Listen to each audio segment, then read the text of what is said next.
MZTV. Well, welcome to the show, everyone. I'm so thankful for all of you.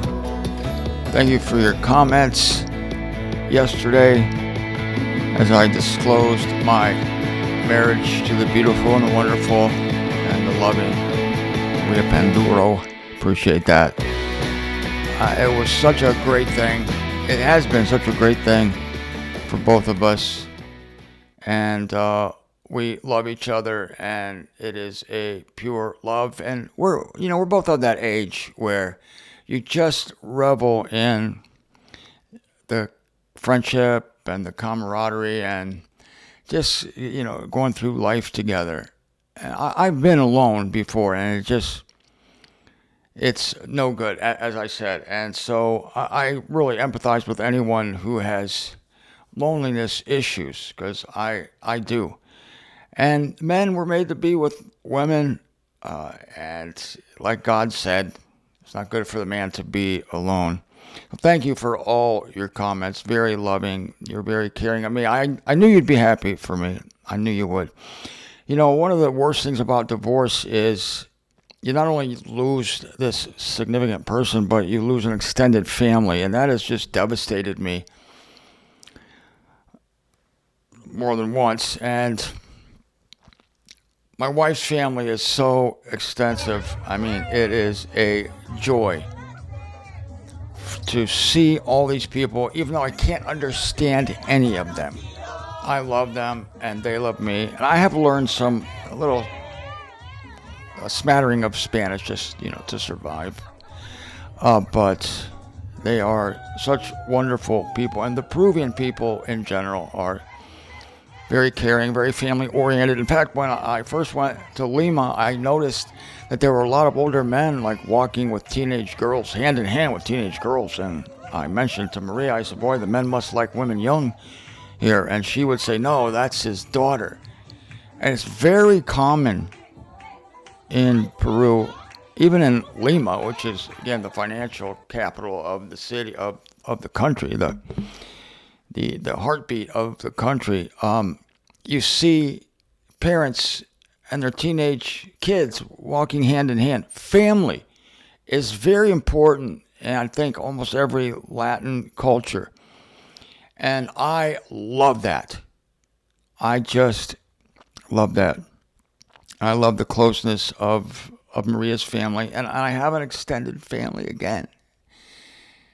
And, in some ways it can't make up for the family that you lose. But it definitely helps. It fills that void. It fills that need in everyone for family. And this is what I love about the South American culture, the Latin culture, is family. And I want to say another thing about the Latin American culture. My impressions of Lima. And there's a reason I'm telling you this, which will become evident as this video progresses, as I give you the surgery update. Lima has all the Latin people. I found this when I lived for a year in Sao Paulo, Brazil as well. There is a service culture.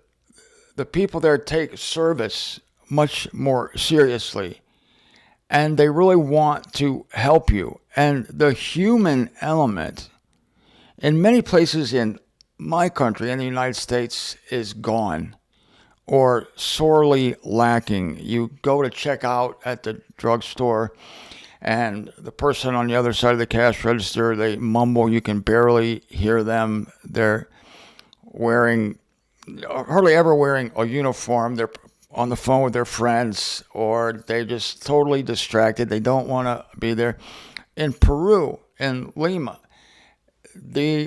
even at the 7-Eleven type stores, they snap too, and they're all dressed in a uniform, and they have hats, and it's just the United States back in 1959 or something. I mean, this place where I used to stop and get a snack on my runs in Lima,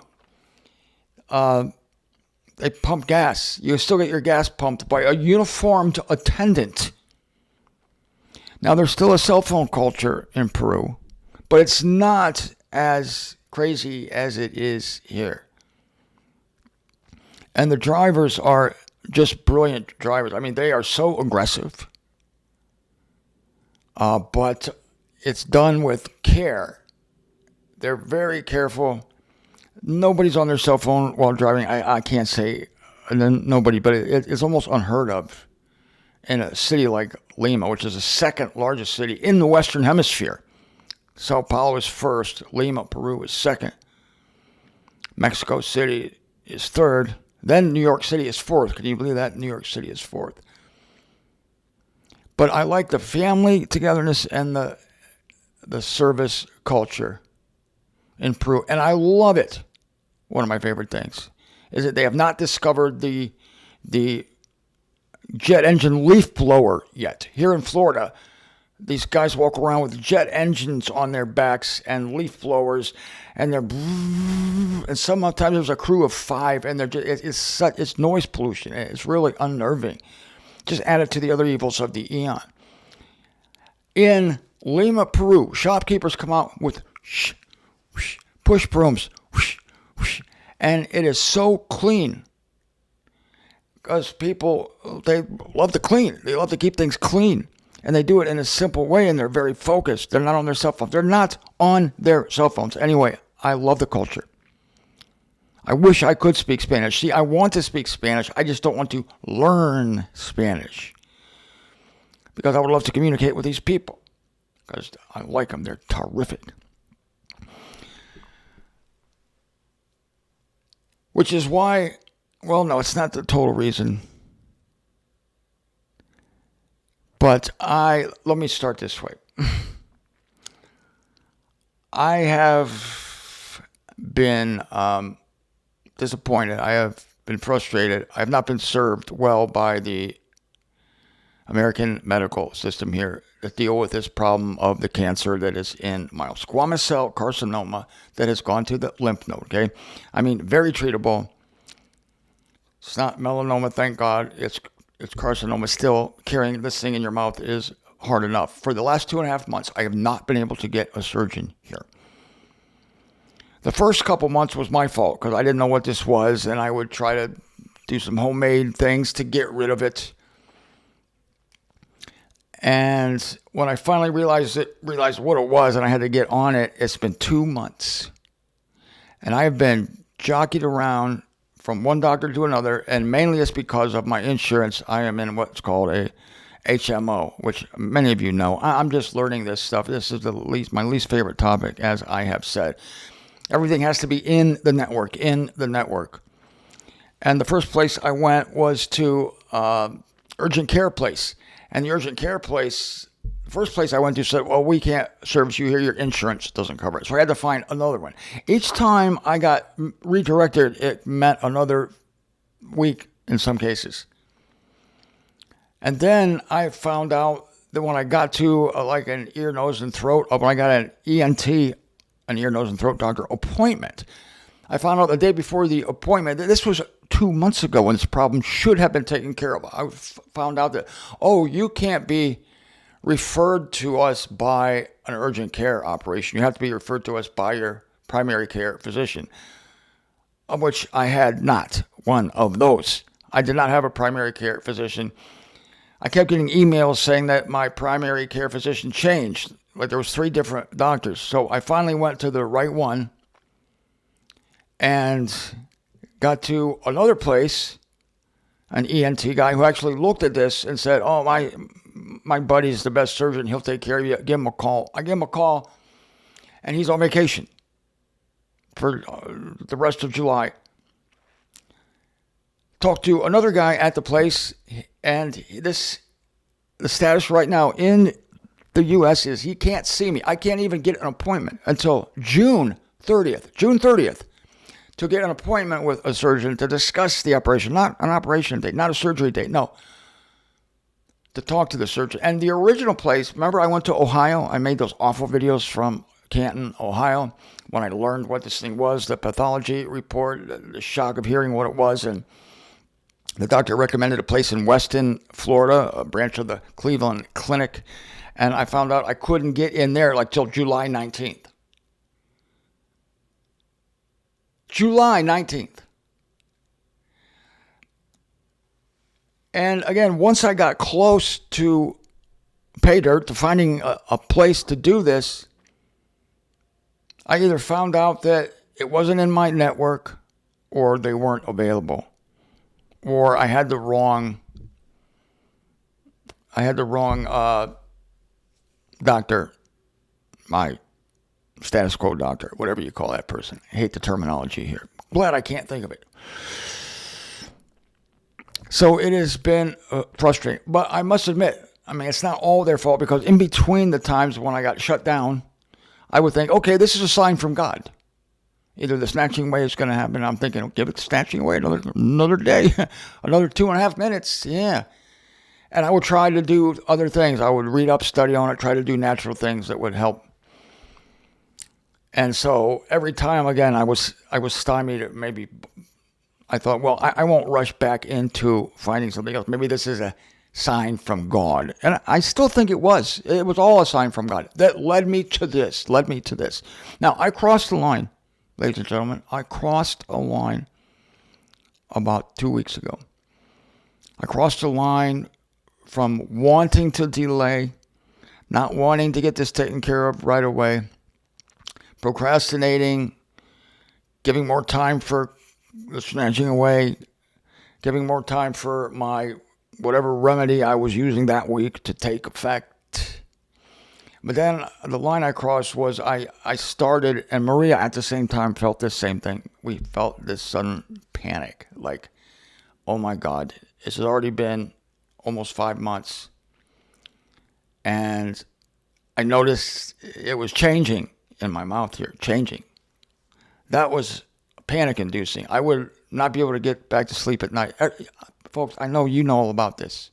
Many of you have been through so worse medical nightmares than what I'm describing. But I can only describe my experience.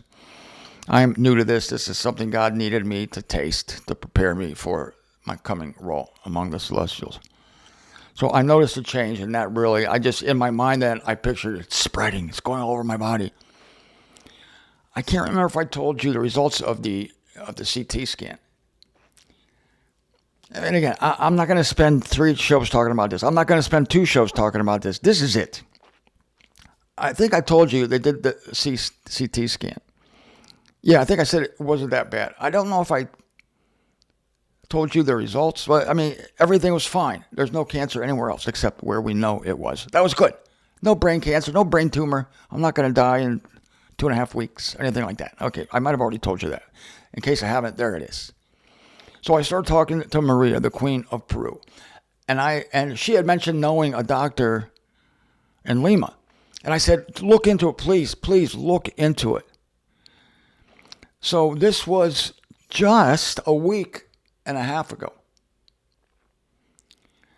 And she talked to her best friend in Lima, whose friend's husband had a doctor who had just had almost exactly what I have.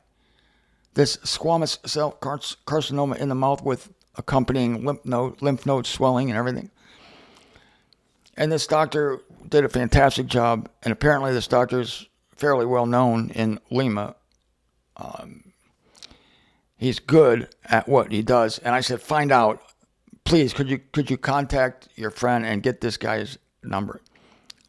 Well, ladies and gentlemen, that's exactly what happened. My wife called and got hold of this doctor, talking to him on the phone. And he said, please send me the pathology report, the CT scan results, and take some photos of it, of your husband's. Did all that, sent it to her, sent it to him. Doctor got back right away. Service culture. Oh, by the way, before I tell you what happened next, when I was in Lima with my wife, going with her to some standard doctor's appointments she went to, the doctor would sit down with you at a desk and talk to you. I mean, this is unheard of in the clipboard world of American medical care. I worked at a hospital for 2.5 years back in the early 80s.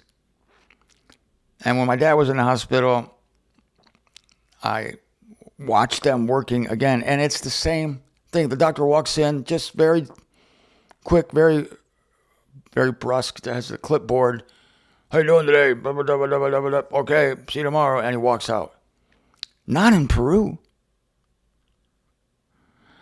Oh, it's true that the Peru as a country is a third world country because there are parts of Peru that are very, very primitive. But Lima is a first world city. So Maria, this doctor called my wife back. I said, I can do the surgery on the 9th. And we're like, it's June 9th? He goes, yeah. And when I heard somebody give a date, when I heard that there was going to be a square on the calendar at which time this would be gone, I said, let's do it. And she said, like, maybe we should check with a surgeon here, get a second opinion. I said, yeah, probably so. We should talk to another surgeon here. So it's not like, I don't want anybody to think that my Peruvian wife said, we got to go to Lima. No, I was really interested in this because of the reasons I told you about the culture and because here's a doctor that her best friend knew and had just done this. But this guy said, I can do it on June 9th. And he starts telling her about the procedure. Oh, yeah, it's going to, I'm going to take the bad skin off, and then there's another surgeon that's going to be working with me, and then he's going to apply a patch of restorative skin or whatever on the area, and we're going to have to very careful. It's a 3 to 4 hour surgery. It's very, very delicate. We have to get in there and get it off the lymph node and all this, and then there's going to be a drainage tube attached to the lymph node for about 3 days. Stitches are going to come out after 4 days. The doctor's explaining step by step the procedure over the phone. To me, this was amazing, and Maria, of course, sent him the results of the CT scan, and she asked him, does my husband need a PET scan? And do you remember when I said about that? I said that, okay, I can understand the CT scan because it's in the area, the neck and the head and the throat where my problem is. But I'm not getting a PET scan. That's a fishing expedition. That's a scan of the whole body. They're just trying to find something else. And another friend of mine pointed out to me, he said, yeah, and they're also covering their asses insurance-wise. Or no, lawsuit-wise. Yeah, lawsuit-wise. Like, why didn't you find this cancer in the rest of the body? So they do that to cover their asses legally. There's the word I'm looking for. So Maria asked this doctor, does he need the PET scan? Doctor said, I don't need a PET scan. I just need a scan that deals with the area I'm going to be working on. That's my man right there. There's my guy. Of course, one of the major drawbacks is that my insurance will not cover it. Now, I haven't had much experience with my insurance. I don't know. I mean, I think it's good insurance. It's Medicare with a couple of the additions on there that this agent talked me into. It sounds pretty good. I haven't really put it to the test yet. It could be, I doubt it though, but I am going to look into it, that maybe my insurance will cover some of it, but it's doubtful. I am going to find out though. So Maria asked this guy, how much is this going to cost? And again, do you ever get this information over the phone from a doctor? But again, this is referred to by a friend. So there's a connection with this doctor, see. So he's very forthcoming, very honest, I'm assuming. And he says, well, my fee for this would be 20,000 soles. Now the sol, S-O-L-E, is the coin of the realm in Peru. 20,000 soles is $5,500. $5,500. And he said, now with the anesthetist and the clinic where we're going to be at another $1,000 US, it comes up to like $6,500, something around there. Maybe $7,000 at the most. And I said, well, what should we do? I'm talking to my wife. I said, and she said, we can't. And of course, my insurance will probably cover most of this here, but I can't even see someone until June 30th. And I'm getting worried. I'm losing sleep over this. It's gone too long. It's changing. Last night, I woke up at 4. I could not get back to sleep because I kept feeling my lymph nodes are bigger. I think it's bigger. It hurts. It hurts on the edges here. What's that? So I'm starting to lose it. Starting to lose it. Try to keep my mind in control. Try to say God's in control. I know God's in control and everything, but then, it's going through my mind. You got to get this taken care of. And do you know how I've often said that there's a scripture verse that says, let the peace of God be arbitrating in your hearts. Let the peace of God be arbitrating in your hearts. And when I heard this doctor, and when Maria was telling me about this guy, and he's saying, he's going to be in good hands, don't worry. I've done this many, many, many, many, many times. I just did it on your friend's friend, and just total assurance, total in control, total service to the need, total date when I'm going to do it. All the opposite of what I got here in my home country. I felt the peace of God, and God said, that's it.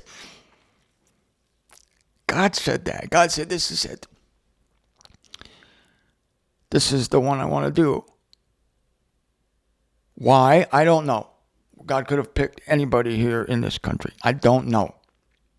Am I going to give this guy a book? He's going to be the last member of the body of Christ. Who knows? But I'm going to Lima. My wife and I are going to Lima Friday. Yes, that's right. I'm recording this Tuesday evening. It's Wednesday. As you're watching this in 2 days, I'll be flying with Maria to Lima. The surgery was put off until the 11th because he wants to do a stress test on Monday the 9th and take some more blood work. By the way, I had my blood work done here by my primary physician. That's the fancy term I was looking for earlier. And my blood work's great. And like I said, I've been running 8 miles a day. So, see, it's still, I feel confident that it's still a localized thing, and that CT scan showed none of the crap anywhere else. So, surgery will be Thursday the 11th. Wednesday the 11th. Last night, I freaked out because this thing really changed. Like, there's an eruption or something in the middle and it's really burning. I had to call my primary physician to get some pain med because it's really starting to bother me. And I told Maria today, I said, I wish this surgery was today, at least tomorrow. I just want to get this over with. And folks, this is going to be over with, and I'm going to be healed and back home before I could even have a meeting with a surgeon here in this country. I don't know why. It sounds crazy. Because people all over the world want to come to the U.S. for superior medical care. And here's me leaving the U.S. for medical care in a third world country. And yet I feel so at peace about it. So at peace about it.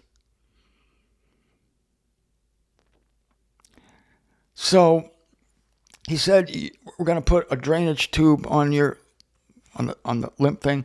The way the guy was talking, my wife shared this with me because they talk Espanol with each other. And there's another thing I'm happy about. I get this stuff secondhand. I don't know, the doctor might speak English too, but I love getting this secondhand from my wife. Like, I don't hear it directly from the doctor. That's good for me. I like it secondhand from my wife. She can, just airbrush it a little bit. So the doctor said, yeah, we're going to have to put a drainage thing here. Is there going to be some stitches? Going to put the restorative tissue on skin. I don't know what on here. And we have to remove the stitches after 4 days. The drainage tube comes out around the same time. He said, you can go home 10 days post-op. You're going to be in a hospital 2 nights. The night before the surgery, 1 more night, and then get the hell out of here. We're going to be staying at her mom's house. And her mom has a housekeeper, but everybody in Peru has a housekeeper. It's very inexpensive, folks. The expenses in Lima are a third of what they are here. Everything. It's just wildly inexpensive. It's terrific. So it's hard to find a house that doesn't have a housekeeper. So I'll have a housekeeper taking care of me. And my wife, my mother-in-law, not so much because she has to be taken care of. She has some Alzheimer's issues. Yeah, degenerative situation there. Very sad.